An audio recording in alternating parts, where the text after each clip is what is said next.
जंगल के बीचों बीच एक विशाल वट वृक्ष के नीचे रहता था शेरों का राजा। महिपाल अपनी दहाड़ से पूरे जंगल को गूंजायमान कर देता था। उसकी तेज गर्जना से हिरण हौफती थीं और चिंपैंजी पेड़ों पर चढ़ने की होड़ लगाती थीं।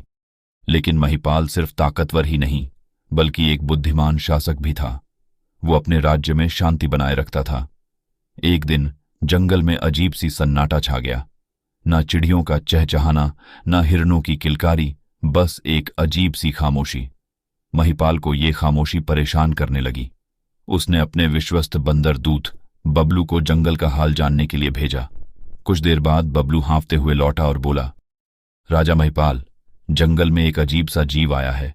वो इतना बड़ा है कि सबसे ऊंचे पेड़ों को भी छोटा बना देता है। महिपाल चौंक गया। कैसा जीव? क्या वो शेर से भी बड़ा है? बबलू ने सिर हिलाया। हाँ राजा, वो धरती को खपाता हुआ चलता है और उसकी आवाज बिगुल जैसी है। महिपाल अचानक चिंतित हो गया। क्या ये कोई नया खतरा है? क्या ये उसके राज्य को छीन लेगा? वो जंगल की रक्षा करने की अपनी जिम्मेदारी से पीछे नहीं हट सकता था। उसने फैसला किया कि खुद जाकर उस रहस्यमय जीव को देखेगा। महिपाल जंगल में चल पड़ा। रास्ते में उसे कोई नहीं मिला। सन्नाटा और भी गहरा होता जा रहा था। पॉज।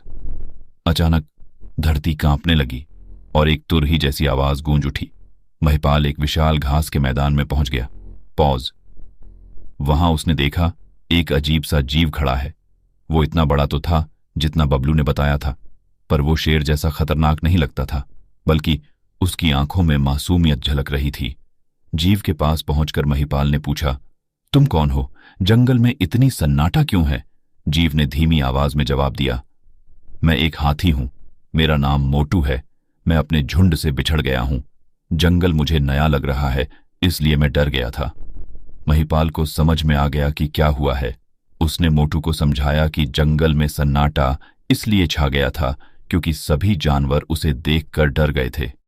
महिपाल ने मोटू को भरोसा दिलाया कि वो उसे उसके झुंड तक पहुंचने में मदद करेगा।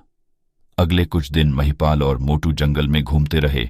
मोटू जंगल के रहस्य सीख रहा था और महिपाल उसे खाने पीने की जगह दिखा रहा था। एक शाम को जंगल के दूर एक सिरे से हाथियों की तुरही जैसी आवाज सुनाई दी। महिपाल मुस्कुराया। मोटू, वो तुम्हारा झुंड है। मोटू खुशी से नाचने लगा। महिपाल ने उसे झुंड के पास ले जाकर विदा किया। हाथियों ने अपने खोए हुए साथी को देखकर खुशी से तुरही बजाई। मोटू अपने झुंड में शामिल हो गया। कुछ दिनों बाद जंगल में फिर से शांति और सद्भाव लौट आया। एक सुबह महिपाल जंगल में टहल रहा था, तभी उसे सामने से आता हुआ मोटू दिखाई दिया। मोटू के साथ कई और हाथी भी थे। वे महिपाल के सामने झुके और उसके सम्मान में तुरही बजाई। महिपाल को यह देखकर बहुत अच्छा लगा। उसने सीखा कि ताकत ही सब कुछ नहीं होती, बुद्धि और दयालुता से भी दुश्मनों को मित्र बनाया जा सकता है। महिपाल और मोटू की दोस्ती जंगल में मशहूर हो गई। ये एक उदाहरण बन गई कि जंगल के अलग अलग जीव मिलजुल कर रह सकते हैं। कहानी से हमें ये सीख मिलती है कि डर की वजह से कभी भी गलतफहमी ना करें, दूसरों को जानने की कोशिश करें